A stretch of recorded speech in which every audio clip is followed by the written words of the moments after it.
Section 1 of Short Science Fiction Stories The Blind Man's World by Edward Bellamy, 1898. The narrative to which this note is introductory was found among the papers of the late Professor S. Erasmus Larrabee, and, as an acquaintance of the gentleman to whom they were bequeathed, I was requested to prepare it for publication. This turned out a very easy task, for the document proved of so extraordinary a character that, if published at all, it should obviously be without change. It appears that the professor did really, at one time in his life, have an attack of vertigo, or something of the sort, under circumstances similar to those described by him, and to that extent his narrative may be found on fact. How soon it shifts from that foundation, or whether it does at all, the reader must conclude for himself. It appears certain that the professor never related to anyone, while living, the stranger features of the experience here narrated. But this might have been merely from fear that his standing as a man of science would be thereby injured. The Professor's Narrative. At the time of the experience of which I am about to write, I was professor of astronomy and higher mathematics at Abercrombie College. Most astronomers have a specialty, and mine was the study of the planet Mars, our nearest neighbor, but one in the sun's little family. When no important celestial phenomena in other quarters demanded attention, it was on the ruddy disk of Mars that my telescope was oftenest focused. I was never weary of tracing the outlines of its continents and seas, its capes and islands, its bays and straits, its lakes and mountains.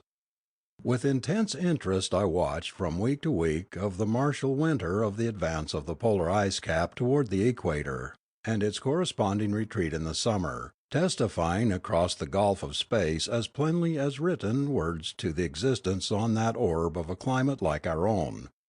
A specialty is always in danger of becoming an infatuation, and my interest in Mars at the time of which I write had grown to be more than strictly scientific. The impression of the nearness of this planet, heightened by the wonderful distinctness of its geography as seen through a powerful telescope, appealed strongly to the imagination of the astronomer. On fine evenings I used to spend hours, not so much critically observing as brooding over its radiant surface, till I could almost persuade myself that I saw the breakers dashing on the bold shore of Kepler Land, and heard the muffled thunder of avalanches descending the snow-clad mountains of Mitchell. No earthly landscape had the charm to hold my gaze of that far-off planet, whose oceans, to the unpractised eye, seem but darker and its continents lighter, spots and bands. Astronomers have agreed in declaring that Mars is undoubtedly inhabitable by beings like ourselves, but, as may be supposed, I was not in a mood to be satisfied with considering it merely habitable. I allowed no sort of question that it was inhabited. What manner of beings these inhabitants might be I found a fascinating speculation. The variety of types appearing in mankind even on this small earth makes it most presumptuous to assume that the denizens of different planets may not be characterized by diversities far profounder. Wherein such diversities, coupled with a general resemblance to man, might consist, whether in mere physical differences or in different mental laws, the lack of certain of the great passional motors of men or the possessions of quite others, were weird themes of never failing attractions for my mind. The Eldorado visions with which the virgin mystery of the New World inspired the early Spanish explorers were tame and prosaic compared with the speculations which it was perfectly legitimate to indulge, when the problem was the conditions of life on another planet. It was the time of the year when Mars is most favourably situated for observation, and, anxious not to lose an hour of the precious season, I had spent the greater part of several successive nights in the observatory. I believed that I had made some original observation as to the trend of the coast of Kepler Land between Lagrange Peninsula and Christie Bay, and it was to this spot that my observations were particularly directed. On the fourth night other work detained me from the observing chair till after midnight.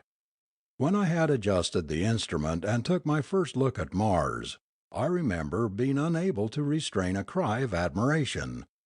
The planet was fairly dazzling. It seemed nearer and larger than I had ever seen it before, and its peculiar ruddiness more striking.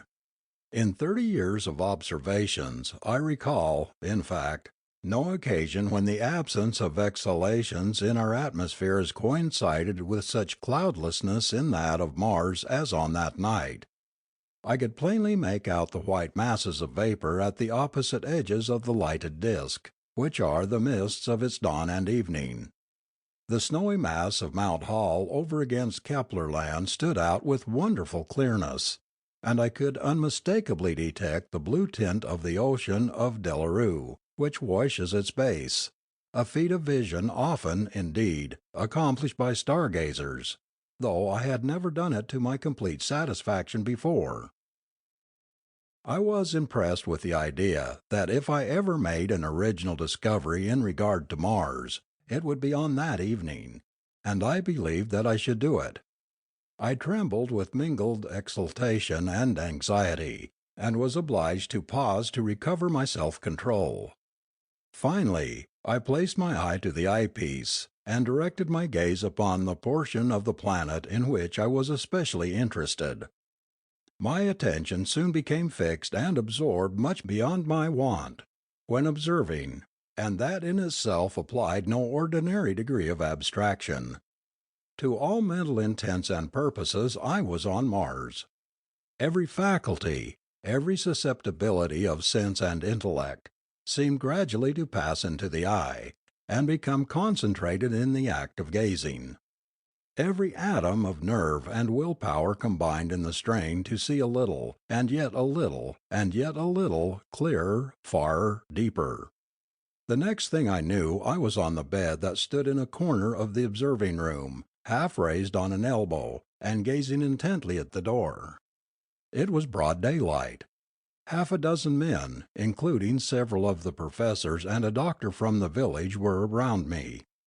Some were trying to make me lie down, others were asking me what I wanted, while the doctor was urging me to drink some whiskey.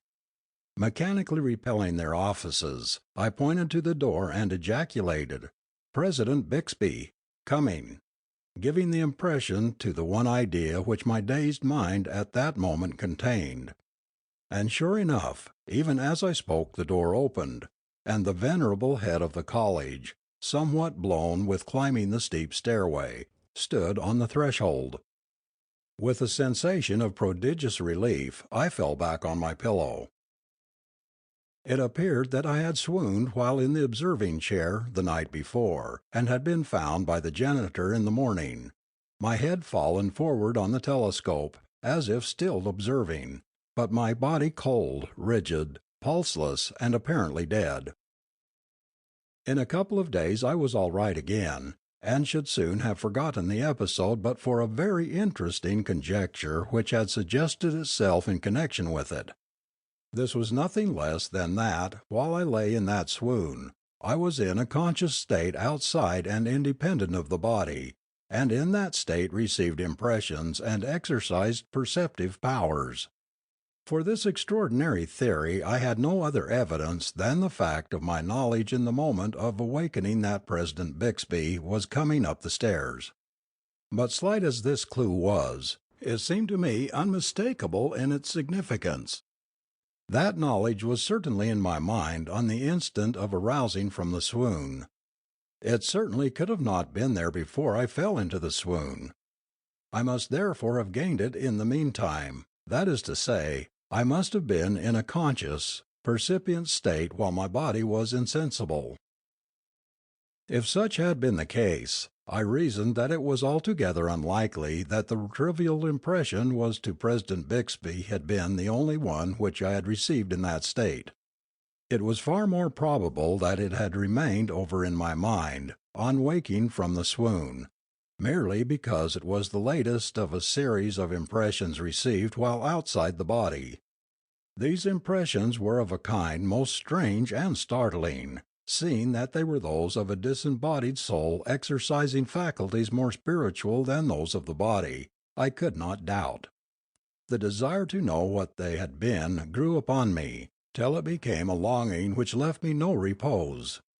It seemed intolerable that I should have secrets from myself, that my soul should withhold its experiences from my intellect. I would gladly have consented that the acquisitions of half my waking lifetime should be blotted out, if so be in exchange I might be shown the record of what I had seen and known during those hours of which my waking memory showed no trace. None the less for the conviction of its hopelessness, but rather all the more, as the perversity of our human nature will have it, the longing for this forbidden lore grew on me, till the hunger of Eve in the garden was mine. Constantly brooding over desire that I felt to be vain, tantalized by the possession of a clue which only mocked me, my physical condition became at length affected. My health was disturbed and my rest at night was broken. A habit of walking in my sleep, from which I had not suffered since childhood, recurred, and caused me frequent inconvenience. Such had been in general my condition for some time, when I awoke one morning with the strangely weary sensation by which my body usually betrayed the secret of the impositions put upon it in sleep, of which otherwise I should often have suspected nothing. In going into the study connected with my chamber, I found a number of freshly written sheets on the desk. Astonished that any one should have been in my rooms while I slept, I was astounded, on looking more closely, to observe that the handwriting was my own. How much more than astounded I was on reading the matter that had been set down, the reader may judge if he shall peruse it. For these written sheets apparently contained the longed for but despaired of record of those hours when I was absent from my body. They were the lost chapter of my life, or rather, not lost at all, for it had been no part of my waking life, but a stolen chapter, stolen from that sleep memory on whose mysterious tablets may well be inscribed tales as much more marvellous than this as this is stranger than most stories. It will be remembered that my last recollection before waking in my bed, on the morning after the swoon, was of contemplating the coast of Keplerland with an unusual concentration of attention. As well as I can judge, and that is no better than anyone else, it is the moment that my bodily powers succumbed, and I became unconscious that the narrative which I found on my desk begins. Even had I not come as straight and swift as the beam of light that made my path, a glance about would have told me to what part of the universe I had fared. No earthly landscape could have been more familiar. I stood on the high coast of Keplerland where it trends southward. A brisk westerly wind was blowing and the waves of the ocean of Delavue were thundering at my feet, while the broad blue waters of Christie Bay stretched away to the southwest. Against the northern horizon, rising out of the ocean like a summer thunderhead, for which I at first mistook it, towered the far distant, snowy summit of Mount Hall. Even had the configuration of land and sea been less familiar, I should none the less have known that I stood on the planet whose ruddy hue is at once the admiration and puzzle of astronomers. Its explanation I now recognized in the tint of the atmosphere, a colouring comparable to the haze of Indian summer, except that its hue was a faint rose instead of purple. Like the Indian summer haze, it was impalpable, and without impeding the view bathed all objects near and far in a glamour not to be described. As the gaze turned upward, however, the deep blue of space so far overcame the roseate tint that one might fancy he were still on earth. As I looked about me I saw many men, women, and children. They were in no respect dissimilar, so far as I could see, to the men, women, and the children of the earth, save for something almost childlike in the untroubled serenity of their faces, unfurrowed as they were by any trace of care, of fear, or of anxiety. This extraordinary youthfulness of aspect made it difficult, indeed, save by careful scrutiny, to distinguish the young from the middle aged, maturity from advanced years. Time seemed to have no tooth on Mars. I was gazing about me, admiring this crimson lighted world, and these people who appeared to hold happiness by a tenure so much firmer than men's, when I heard the words, "You are welcome," and, turning, saw that I had been accosted by a man with the stature and bearing of middle age, though his countenance, like the other faces which I had noted, wonderfully combined the strength of a man's with the serenity of a child's. I thanked him, and said, "You do not seem surprised to see me, though I certainly am to find myself here." "Assuredly not," he answered. "I knew, of course, that I was to meet you today. And not only that, but I may say I'm already in a sense acquainted with you, through a mutual friend, Professor Edgerly. He was here last month, and I met him at that time. We talked of you and your interest in our planet. I told him I expected you." "Edgerly!" I exclaimed. "It is strange that he has said nothing of this to me.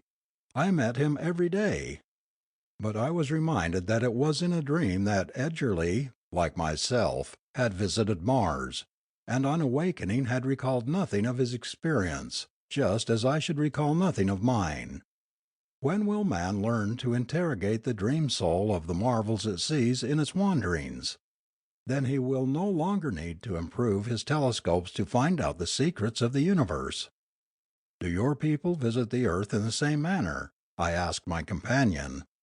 "Certainly," he replied, "but there we find no one able to recognize us and converse with us as I am conversing with you, although myself in the waking state. You, as yet, lack the knowledge we possess of the spiritual side of the human nature which we share with you. That knowledge must have enabled you to learn much more of the earth than we know of you," I said. "Indeed it has," he replied, "from visitors such as you, of whom we entertain a concourse constantly, we have acquired familiarity with your civilization, your history, your manners, and even your literature and languages. Have you not noticed that I am talking with you in English, which is certainly not a tongue indigenous to this planet?" "Among so many wonders I scarcely observed that," I answered. "For ages," pursued my companion, "we have been waiting for you to improve your telescopes so as to approximate the power of ours, after which communication between the planets would be easily established. The progress which you make is, however, so slow that we expect to wait ages yet." "Indeed, I fear you will have to," I replied. "Our opticians already talk of having reached the limits of their art." "I do not imagine that I spoke in any spirit of petulance," my companion resumed. "The slowness of your progress is not so remarkable to us as that you make any at all, burdened as you are by a disability so crushing that if we were in your place I fear we should sit down in utter despair." "To what disability do you refer?" I asked. "You seem to be men like us." "And so we are," was the reply, "save in one particular, but there the difference is tremendous. Endowed otherwise like us, you are destitute of the faculty of foresight, without which we should think our other faculties well nigh valueless." "Foresight!" I repeated. "Certainly you cannot mean that it is given to you to know the future." "It is given not only to us," was the answer, "but so far as we know, to all other intelligent beings of the universe except yourselves.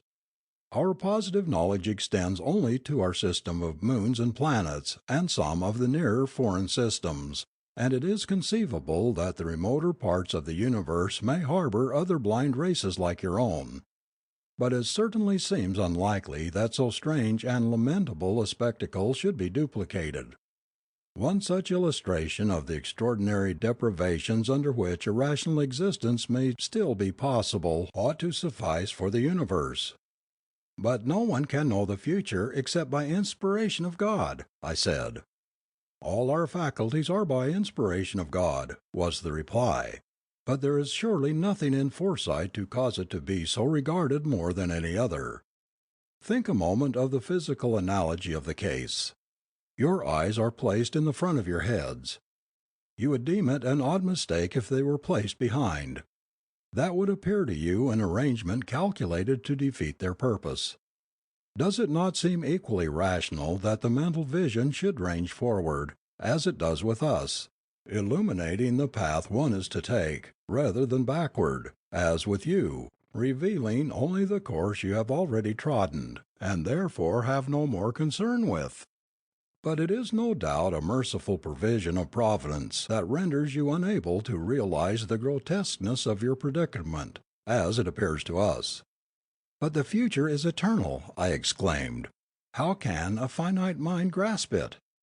"Our foreknowledge implies only human faculties," was the reply. "It is limited to our individual careers on this planet. Each of us foresees the course in his own life, but not that of other lives, except so far as they are involved with his." "That such a power as you describe could be combined with merely human faculties is more than our philosophers have ever dared to dream," I said. "And yet who shall say, after all, that it is not in mercy that God has denied it to us? If it is a happiness, as it must be, to foresee one's happiness, it must be most depressing to foresee one's sorrows, failures, yes, and even one's death. For if you foresee your lives to the end, you must anticipate the hour and manner of your death. Is it not so?" "Most assuredly," was the reply. "Living would be a very precarious business, were we uninformed of its limit. Your ignorance of the time of your death impresses us as one of the saddest features of your condition." "And by us," I answered, "it is held to be one of the most merciful." "Foreknowledge of your death would not, indeed, prevent your dying once," continued my companion, "but it would deliver you from the thousand deaths you suffer through uncertainty whether you can safely count on the passing day. It is not the death you die, but these many deaths you do not die, which shadow your existence. Poor blindfolded creatures that you are, cringing at every step in apprehension of the stroke that perhaps is not to fail till old age, never raising a cup to your lips with the knowledge that you will live to quaff it, never sure that you will meet again the friend you part with for an hour, from those whose hearts no happiness suffices to banish the chill of an ever-present dread. What idea can you form of the godlike security with which we enjoy our lives and the lives of those we love? You have a saying on earth, 'Tomorrow belongs to God.' But here tomorrow belongs to us, even as today. To you, for some inscrutable purpose, He sees fit to dole out life moment by moment, with no assurance that each is not to be the last. To us He gives a lifetime at once, 50, 60, 70 years, a divine gift indeed. A life such as yours would, I fear, seem of little value to us, for such a life, however long, is but a moment long, since that is all you can count on." "And yet," I answered, "though knowledge of the duration of your lives may give you an enviable feeling of confidence while the end is far off, is that not more than offset by the daily growing weight with which the expectation of the end, as it draws near, must press upon your minds?" "On the contrary," was the response, "death, never an object of fear, as it draws nearer becomes more and more a matter of indifference to the moribund. It is because you live in the past that death is grievous to you. All your knowledge, all your affections, all your interests, are rooted in the past, and on that account, as life lengthens, it strengthens its hold on you, and memory becomes a more precious possession. We, on the contrary, despise the past, and never dwell upon it. Memory with us, far from being the morbid and monstrous growth it is with you, is scarcely more than a rudimentary faculty. We live wholly in the future and the present. What with foretaste and actual taste, our experiences, whether pleasant or painful, are exhausted of interest by the time they are past. The accumulated treasures of memory, which you relinquish so painfully in death, we count no loss at all. Our minds being fed wholly from the future, we think and feel only as we anticipate. And so, as the dying man's future contracts, there is less and less about which he can occupy his thoughts. His interest in life diminishes as the ideas which it suggests grow fewer, till at last death finds him with his mind a tabula rasa, as with you at birth. In a word, his concern with life is reduced to a vanishing point before he is called on to give it up. In dying he leaves nothing behind." "And the after death?" I asked. "Is there no fear of that?" "Surely," was the reply, "it is not necessary for me to say that a fear which affects only the more ignorant on earth is not known at all to us, and would be counted blasphemous. Moreover, as I have said, our foresight is limited to our lives on this planet. Any speculation beyond them would be purely conjectural, and our minds are repelled by the slightest taint of uncertainty. To us the conjectural and the unthinkable may be called almost the same." "But even if you do not fear death for itself," I said, "you have hearts to break. Is there no pain when the ties of love are sundered?" "Love and death are not foes on our planet," was the reply. "There are no tears by the bedsides of our dying. The same beneficent law which makes it so easy for us to give up life forbids us to mourn the friends we leave, or them to mourn us. With you, it is the intercourse you have had with friends that is the source of your tenderness for them. With us, it is the anticipation of the intercourse we shall enjoy which is the foundation of fondness. As our friends vanish from our future with the approach of their death, the effect on our thoughts and affections is as it would be with you, if you forgot them by lapse of time. As our dying friends grow more and more indifferent to us, we, by operation of the same law of our nature, become indifferent to them, till at last we are scarcely more than kindly and sympathetic watchers about the beds of those who regard us equally without keen emotions. So at last God gently unwinds instead of breaking the bands that bind our hearts together, and makes death as painless to the surviving as to the dying. Relations meant to produce our happiness are not the means also of torturing us, as with you. Love means joy, and that alone, to us, instead of blessing our lives for a while only to desolate them later on, compelling us to pay with a distinct and separate pang for every thrill of tenderness, exacting a tear for every smile. There are other partings than those of death. Are these too without sorrow for you?" I asked. "Assuredly," was the reply. "Can you not see that so it must needs be with beings freed by foresight from the disease of memory? All the sorrow of parting, as of dying, comes with you from the backward vision which precludes you from beholding your happiness till it is past. Suppose your life destined to be blessed by a happy friendship. If you could know it beforehand, it would be a joyous expectation, brightening the intervening years and cheering you as you traverse desolate periods. But no, not till you meet the one who is to be your friend do you know of him. Nor do you guess even then what he is to be to you, that you may embrace him at first sight. Your meeting is cold and indifferent. It is long before fire is fairly kindled between you, and then it is already time for parting. Now, indeed, the fire burns well, but henceforth it must consume your heart. Not till they are dead or gone do you fully realize how dear your friends were, and how sweet was their companionship. But we see our friends afar coming to meet us, smiling already in our eyes, years before our ways meet. We greet them at first meeting, not coldly, not uncertainly, but with exultant kisses, in an ecstasy of joy. They enter at once into the full possession of hearts long warmed and lighted for them. We meet with that delirium of tenderness with which you part. And when to us at last the time of parting comes, it only means that we are to contribute to each other's happiness no longer. We are not doomed like you, in parting, to take away with us the delight we brought our friends, leaving the ache of bereavement in its place, so that their last state is worse than their first. Parting here is like meeting with you, calm and unpassioned. The joys of anticipation and possession are the only food of love with us, and therefore love always wears a smiling face. With you he feeds on dead joys, past happiness, which are likewise the sustenance of sorrow. No wonder love and sorrow are so much alike on earth. It is a common saying among us that, were it not for the spectacle of the earth, the rest of the worlds would be unable to appreciate the goodness of God to them, and who can say that this is not the reason the piteous sight is set before us?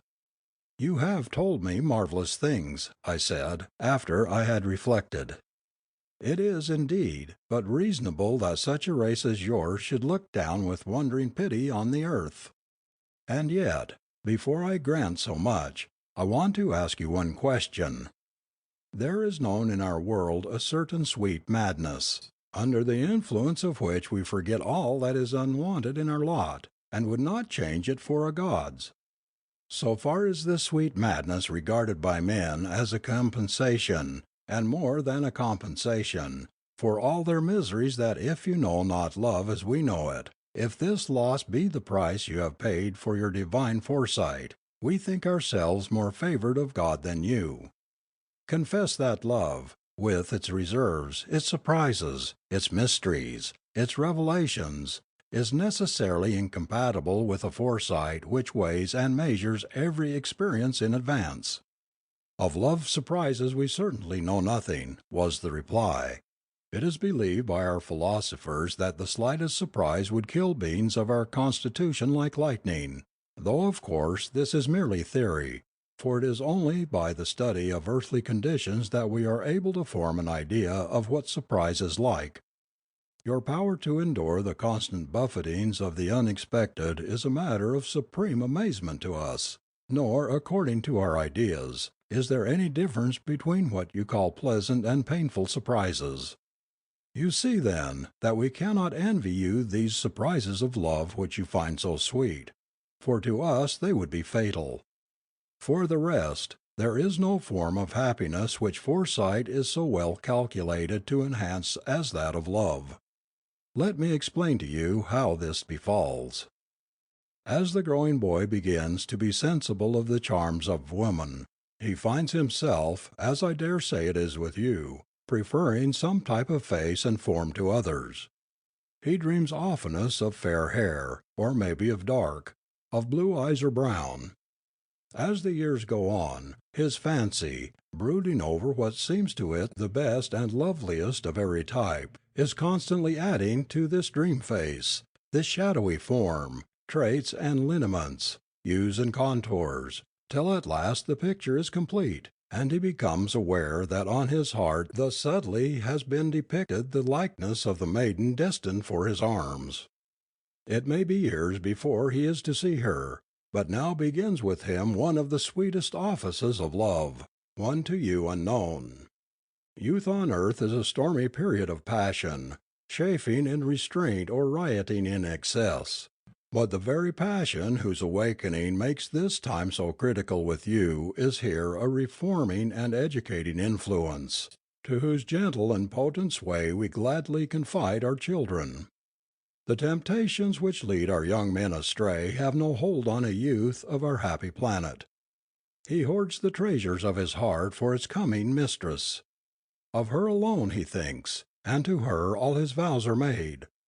The thought of license would be treasop to his sovereign lady, whose right to all the revenues of his being he joyfully owns.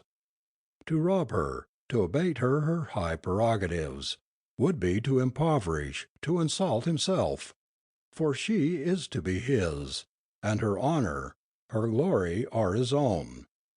Through all this time that he dreams of her by night and day, the exquisite reward of his devotion is the knowledge that she is aware of him as he of her, and that in the inmost shrine of a maiden heart his image is set up to receive the incense of a tenderness that needs not to restrain itself through fear of possible cross or separation. In due time their converging lives come together. The lovers meet, gaze a moment into each other's eyes, then throw themselves each on the other's breast. The maiden has all the charms that ever stirred the blood of an earthly lover, but there is another glamour over her which the eyes of earthly lovers are shut to. the glamour of the future. In the blushing girl her lover sees the fond and faithful wife, in the blithe maiden the patient, pain consecrated mother. On the virgin's breast he beholds his children. He is prescient, even as his lips take the first fruits of hers, of the future years during which she is to be his companion, his ever-present solace, his chief portion of God's goodness. We have read some of your romances describing love as you know it on earth, and I must confess, my friend, we find them very dull. I hope," he added, as I did not speak at once, "that I shall not offend you by saying we find them also objectionable. Your literature possesses in general an interest for us in the picture it presents of the curiosity inverted life which the lack of foresight compels you to lead. It is a study especially prized for the development of the imagination, on account of the difficulty of conceiving conditions so opposed to those of intelligent beings in general. But our women do not read your romances. The notion that a man or woman should ever conceive the idea of marrying a person other than the one whose husband or wife he or she is destined to be is profoundly shocking to our habits of thought. No doubt you will say that such instances are rare among you, but if your novels are faithful pictures of your life, they are at least not unknown. That these situations are inevitable under the conditions of earthly life we are well aware, and judge you accordingly, but it is needless that the minds of our maidens should be pained by the knowledge that there anywhere exists a world where such travesties upon the sacredness of marriage are possible. It is, however, another reason why we discourage the use of your books by our young people, and that is the profound effect of sadness, to a race accustomed to view all things in the morning glow of the future, of a literature written in the past tense and relating exclusively to things that are ended. "And how do you write of things that are past except in the past tense?" I asked. "We write of the past when it is still the future, and of course in the future tense," was the reply. "If our historians were to wait till after the events to describe them, not alone would nobody care to read about things already done, but the histories themselves would probably be inaccurate, for memory, as I have said, is a very slightly developed faculty with us, and quite too indistinct to be trustworthy. Should the earth ever establish communications with us, you will find our histories of interest, for our planet, being smaller, cooled and was peopled ages before yours, and our astronomical records contain minute accounts of the earth from the time it was a fluid mass. Your geologists and biologists may yet find a mine of information here." In the course of our further conversation it came out that, as a consequence of foresight, some of the commonest emotions of human nature are unknown on Mars. They for whom the future has no mystery can, of course, know neither hope nor fear. Moreover, every one being assured that he shall attain to and what not, there can be no such thing as rivalship, or emulation, or any sort of competition in any respect, and therefore all the brood of heart-burnings and hatreds, engendered on earth by the strife of man with man, is unknown to the people of Mars, save from the study of our planet. When I asked if there were not, after all, a lack of spontaneity, of sense of freedom, in leading lives fixed in all details beforehand, I was reminded that there was no difference in that respect between the lives of the people of earth and of Mars, both alike being according to God's will in every particular. We knew that will only after the event, they before. That was all. For the rest, God moved them through their wills as He did us, so that they had no more dents of compulsion in what they did than we on earth have in carrying out an anticipated line of action, in cases where our anticipations chance to be correct. Of the absorbing interest which the study of the plan of their future lives possessed for the people of Mars, my companion spoke eloquently. It was, he said, like the fascination to a mathematician of a most elaborate and exquisite demonstration, a perfect algebraical equation, with the glowing realities of life in place of figures and symbols, When I asked if it never occurred to them to wish their futures different, he replied that such a question could only have been asked by one from earth. No one could have foresight, or clearly believe that God had it, without realizing that the future is as incapable of being changed as the past. And not only this, but to foresee events was to foresee their logical necessity so clearly that to desire them different was as impossible as seriously to wish that 2 and 2 make 5 instead of 4. No person could ever thoughtfully wish anything different, for so closely are all things, the small with the great, woven together by God that to draw out the smallest thread would unravel creation through all eternity. While we had talked the afternoon had waned, and the sun had sunk below the horizon, the roseate atmosphere of the planet imparting a splendour to the cloud colouring, and a glory to the land and seascape, never paralleled by an earthly sunset.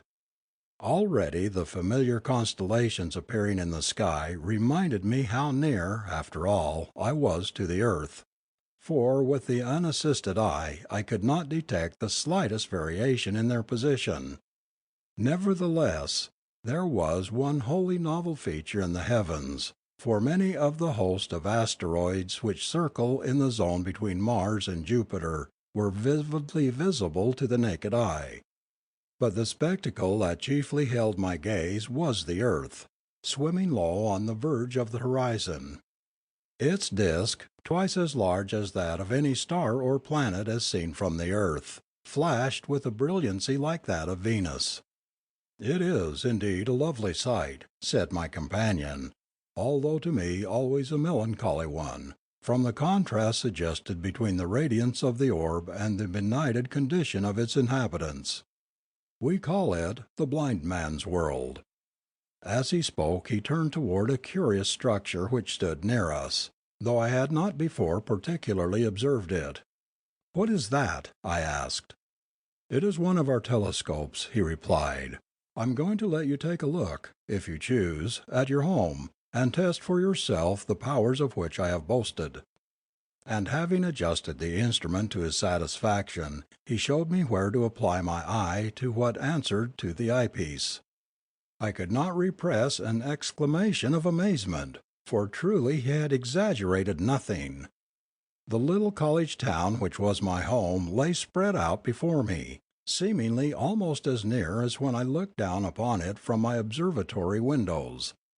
It was early morning, and the village was waking up. The milkmen were going their rounds, and workmen, with their dinner pails, were hurrying along the streets. The early train was just leaving the railroad station. I could see the puffs from the smokestack, and the jets from the cylinders. It was strange not to hear the hissing of the steam, so near I seemed.